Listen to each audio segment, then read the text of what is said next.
Bonjour tout le monde, mon nom est Daniel Lafrance, bienvenue à un autre tutoriel After Effects. Aujourd'hui, on va voir comment faire des animations un petit peu comme celle-ci avec des calques de forme.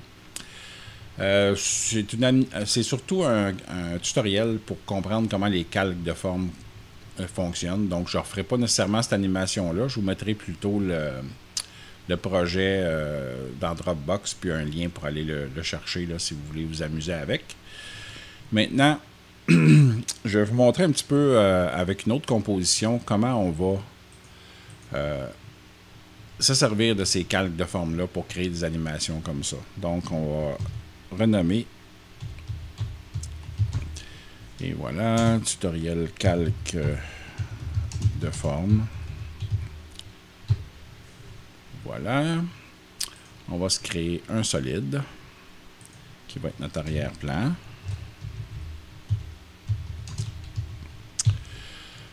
Plan, et voilà. Et le calque de forme, pour comprendre un petit peu ce que c'est pour ceux qui ne l'ont pas manipulé encore ou qui voudraient en connaître plus, ben, c'est un outil qui est vectoriel, donc qui nous permet de faire des choses qu'on va pouvoir agrandir à volonté, etc., puis faire toutes sortes d'animations avec ça qui sont assez intéressantes. Là, vous voyez, j'en ai créé un, puis il ne s'est rien passé dans mon écran. C'est pour une raison bien simple, c'est qu'il n'y a aucun contenu. Puis la façon que les calques de forme fonctionnent, ben, il faut ajouter des contenus. On peut en avoir directement, là, si je supprime celui-là, exemple, puis je vais avec les outils calques de forme ici, qui est le même outil que pour créer un masque. Exemple, si j'ai mon arrière-plan sélectionné, puis mon outil de sélectionner ici, je vais créer un masque elliptique dans mon arrière-plan. Ce qui n'est pas le but présentement. Donc, si je désélectionne mon arrière-plan, je vais créer un calque de forme avec les composantes qui sont ici, c'est-à-dire le fond de couleur bleue, le contour de couleur blanche, mais qui est à 0, donc il n'y aura pas de contour. Si je veux modifier ça avant même de commencer, je clique sur fond pour choisir le type de fond. Pas de fond, fond uni, fond dégradé, fond des radiales. Le mode de transfert sur l'écran, l'opacité, tout est disponible là. La même chose pour le contour. Et on a la sélection de couleurs pour le contour et pour le fond qui se fait à partir d'ici. Donc, si je prends cet outil-là pour créer mon calque de forme, là, vous voyez, j'ai différents outils. Je peux avoir une étoile, un polygone, une ellipse, un rectangle arrondi ou un rectangle. On peut avoir ça à partir de ça ici. Donc, si je crée mon calque de forme avec ça ici, vous voyez, là, j'ai créé mon ellipse. Si je veux qu'elle soit complètement ronde, je tiens la touche majuscule enfoncée. Je choisis ma grandeur et là, j'ai exactement ce que j'ai besoin. Puis là, vous allez mieux comprendre comment le calque de forme fonctionne avec du contenu. Là, vous voyez, il y a un contenu. La façon que ça fonctionne, il y a un groupe ici, qui est le groupe ellipse 1. Donc, j'ai mon tracé d'ellipse, ellipse 1, qui est le tracé qui est le cercle. J'ai mon contour, qui est à 0 présentement, mais si je vais lui donner des pixels, on va voir que mon contour blanc est vraiment là. J'ai mon fond, qui est de couleur bleue. J'ai tous mes paramètres que je peux régler aussi. Et j'ai mes outils de transformation pour mon groupe ellipse 1. Histoire de mettre ça plus clair, on va juste le renommer, parce qu'on peut renommer les groupes aussi. Cercle bleu. Et voilà. Donc, en créant un cercle, un groupe comme ça, je peux mettre toutes les fonctionnalités que je veux à partir de ajouter ici. Je peux ajouter ce que je veux dans le groupe. Et je peux créer aussi de nouveaux groupes. Exemple, si je prends mon contenu, puis je crée ici un groupe vide, je vais pouvoir le renommer. Je pourrais mettre un carré associé à ça ou une autre animation que je pourrais mettre à l'intérieur même du même calque de forme. Le but, c'est de connaître un petit peu comment ça fonctionne. Donc, si je veux centrer mon calque de forme, je vais prendre mon cercle bleu, je vais aller dans les transformations et je vais mettre ça à 0, tout simplement. M'assurer qu'il est bien au centre. Et là, je peux commencer à travailler mon pattern que je veux, c'est-à-dire le patron que je veux pour l'animation finale. Je n'animerai pas tout de suite mes calques. Là, je ne ferai pas autant de couches que dans l'exemple que j'ai ici, là, parce qu'il y a plusieurs couches qui ont été installées, puis je ne veux pas que ça dure 40 minutes, le tutoriel. Là. Je veux juste que vous compreniez l'essentiel. Donc, Si je prends mon calque de forme ici, je vais y ajouter, exemple, un ombrage, parce que le calque, c'est un calque standard aussi, comme les autres, qui peut recevoir des effets. Je vais dans perspective, ombre portée. Puis là, j'ajuste l'ombre portée selon mes goûts. Exemple, moi, j'aime ça à 70%, la distance environ à 7, le lissage à 10. Donc, ça me donne un petit effet là, de 3 dimensions là, quand j'anime les choses avec ça. C'est au goût, on n'est pas obligé d'en mettre, ça dépend du client, ça dépend de ce qu'on veut. L'autre chose qu'on va faire, on va renommer notre calque de forme cercle bleu. Surtout pour toujours bien se comprendre quand on fait de l'animation comme ça. C'est pas évident de toujours être démêlé. Comme je vous expliquais tantôt, à cause du contenu des calques de forme, on peut facilement se perdre là, avec les transformations qui sont ici, les transformations du calque qui sont là. Et il y a aussi le tracé qui peut être transformé. Je peux changer la position à partir de 3 endroits pour le même cercle. Donc, il faut juste s'assurer de prendre les bons paramètres pour faire l'animation qu'on a envie de faire, puis pas se tromper dans nos clés d'ancrage, etc. Excusez-moi. Maintenant qu'on a fait notre premier item, là, on choisit, peu importe le type d'animation qu'on va faire, on va choisir comment les installer. Là, on va faire une plus simple que j'ai faite tantôt, là. On va mettre, exemple, une pièce noire qui va faire le tour, qui va circuler autour, là. On va tout simplement faire un autre... On va tout simplement dupliquer ce cercle-là. Là, ce qu'on va faire, on va aller dans notre contenu. Là, ça va être barre noire, bien entendu. Là, on va mettre une barre noire. On va tout de suite la renommer pour qu'on sache où on s'en va. Ça demande un petit peu de temps de renommer les choses, mais c'est tellement plus facile après. Là, notre fond, on n'en a plus besoin. Donc, on va tout simplement le supprimer. Et là, on a besoin de notre contour pour faire notre barre ici. On va tout simplement sélectionner la couleur qu'on a choisie, c'est-à-dire le noir. Et là, on va créer notre contour de l'épaisseur qu'on veut. Bien entendu, on va le mettre en dessous de l'autre calque tantôt pour qu'on ait l'impression qu'elle glisse dessous. Mais là, comme on voit, là, j'ai mon cercle est complètement complet. Si je veux avoir une section seulement, il faut que j'ajoute un outil à ça. Je vais aller ici à barre noire, je vais sélectionner mon groupe. Ça, c'est assez important pour que mon outil s'installe dans mon groupe. Et je vais aller chercher l'outil raccorder les tracés.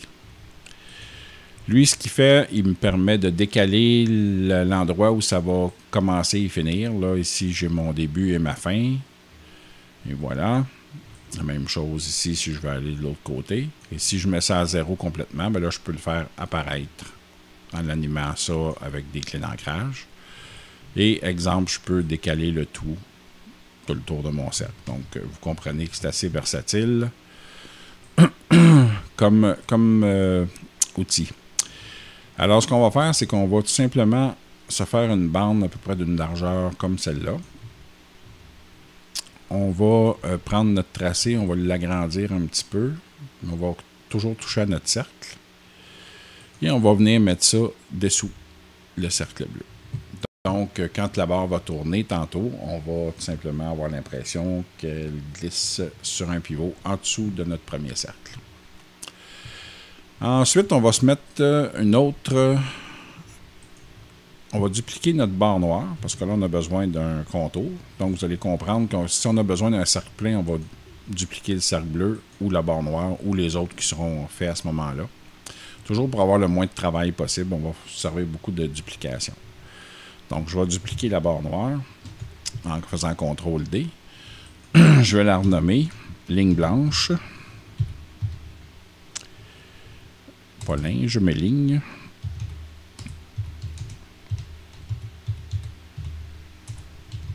Et voilà. Je vais aller dans mon contenu. Je vais renommer ici aussi.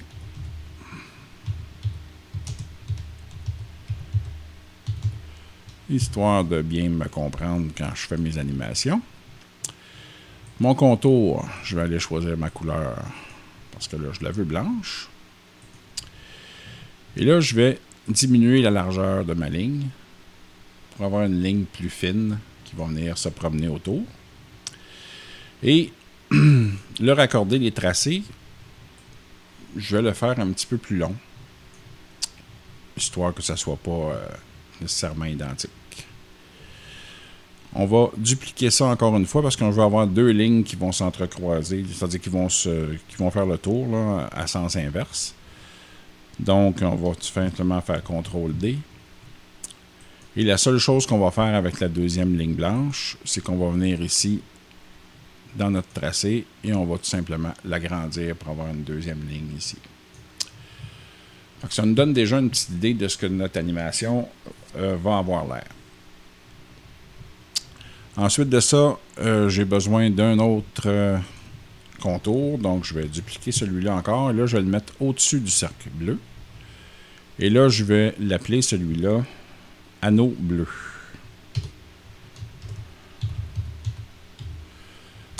Bleu. Là, ce qu'on va faire, on va aller dans notre contenu. On va changer ça aussi pour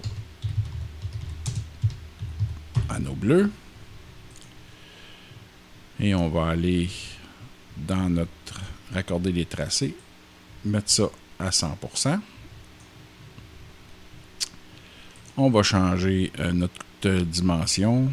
On va changer notre contour pour commencer, excusez-moi. On va aller chercher un bleu plus foncé. Ici.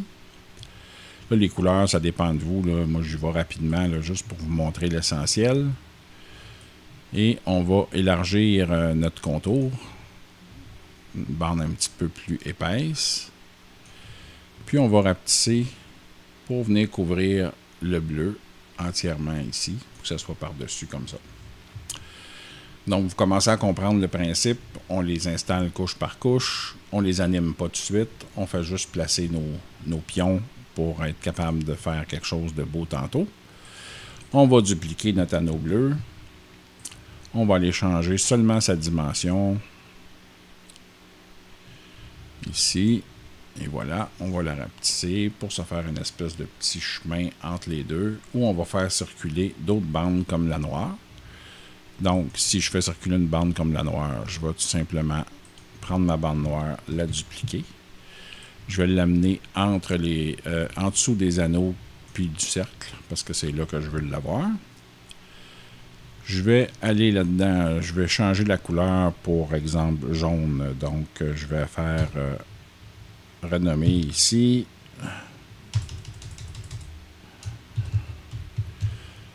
Pour barre jaune. Mon contenu, la même chose ici. C'est juste histoire de bien se comprendre. On n'est pas obligé de tout renommer, mais c'est plus facile si on cherche ensuite dans les animations, là. Je vais changer ma couleur pour un beau jaune. Et voilà. Et là, je vais rapetisser mon ellipse pour l'amener en dessous ici. Et je vais rapetisser aussi mon contour. Et je vais aller changer la dimension comme ça ici pour l'animation de ce cercle-là. Là, je vais en faire un dernier là, pour qu'on comprenne bien comme il faut. Là, on va prendre notre cercle bleu de tantôt, on va le dupliquer. On va l'amener sur le dessus. Et on va l'appeler cercle jaune.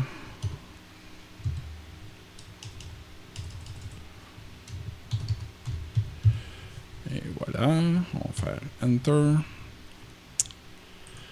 On va aller changer sa couleur. On va l'appeler cercle jaune.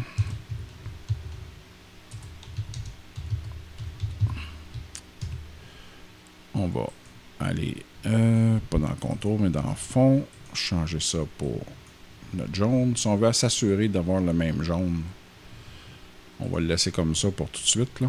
On va changer la dimension avant. Donc, le tracé de l'ellipse, on va l'amener ici, exemple. Et là, je peux tout simplement prendre ça pour aller chercher le même jaune pour avoir le jaune. Donc, vous comprenez le principe.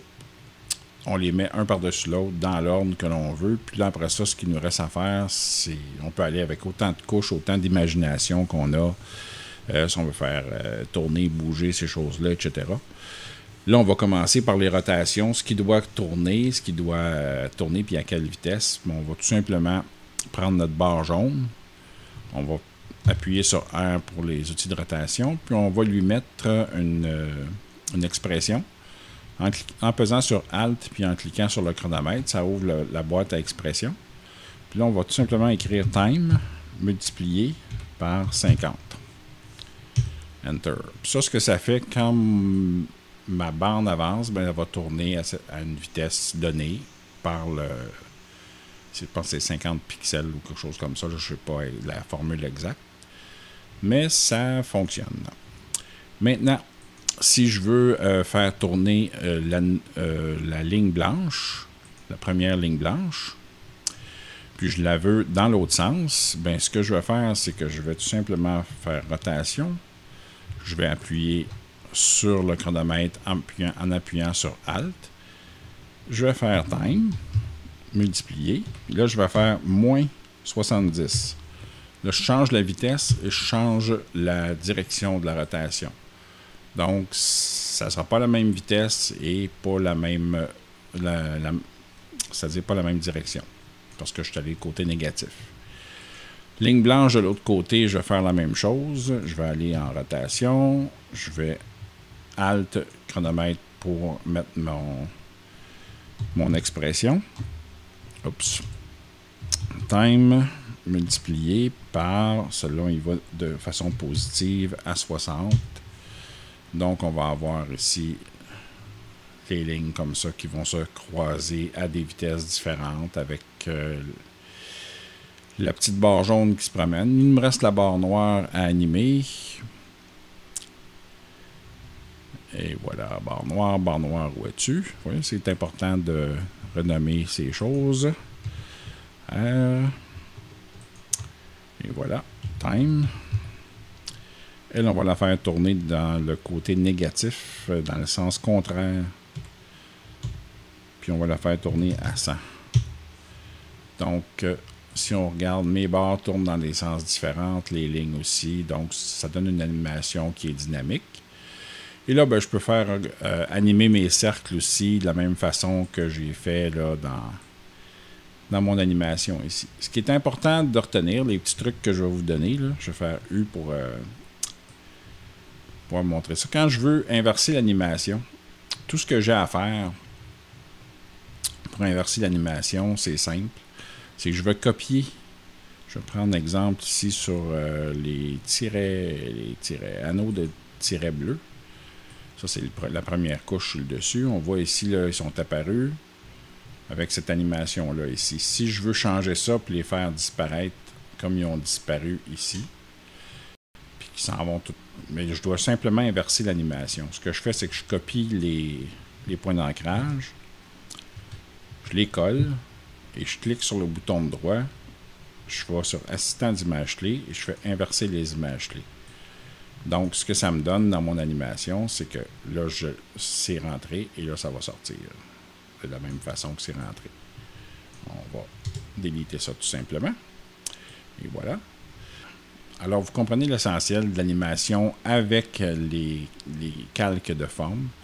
C'est sûr qu'il y a un paquet d'autres options là, que je n'ai pas parlé. Là, je viens de voir les tirets. Il faudrait que je vous montre ça aussi avant de partir. On va prendre ce cercle-là. Le deuxième anneau, exemple ici. La façon de mettre des tirets, c'est simple. On va tout simplement aller au contour. On a les tirets qui sont en bas ici. On va faire plus. Et par définition, ils sont à 10. On a tout simplement à ajuster la grandeur à la grandeur qu'on veut. Et on peut animer après ça si on veut que ça tourne dans un sens ou dans l'autre. C'est la façon d'animer ça, les cercles. Vous faites ce que vous voulez. Laissez aller votre créativité. Je vais vous mettre, comme je vous disais tantôt, ce projet-là dans Dropbox avec un lien en bas de la vidéo pour pouvoir le télécharger puis vous amuser avec, là, vu que je ne vous ai pas fait exactement la même démonstration. Parce qu'on est déjà rendu à pas loin de 20 minutes, là, puis je veux pas que ça soit trop long là, comme tutoriel. Là. Donc, j'espère que vous avez apprécié la vidéo, puis que vous allez vous amuser à créer, puis à être capable de faire des animations assez sexy avec ce type de calque-là. Si vous avez des animations que vous créez, que vous voulez me montrer, ça va me faire plaisir de les regarder. Envoyez-moi le lien que je puisse les voir. Si vous avez des commentaires sur le tutoriel, juste à me les faire dans le bas de chacune des vidéos que vous regardez. Abonnez-vous en grand nombre à ma chaîne, partagez-la pour qu'on ait le plus d'auditoire possible, parce que c'est avec ça qu'on va pouvoir continuer à faire des tutoriels gratuits. Alors, j'espère que vous avez apprécié. Je vous souhaite un bon week-end, puis on se revoit mardi prochain pour un truc rapide. Merci.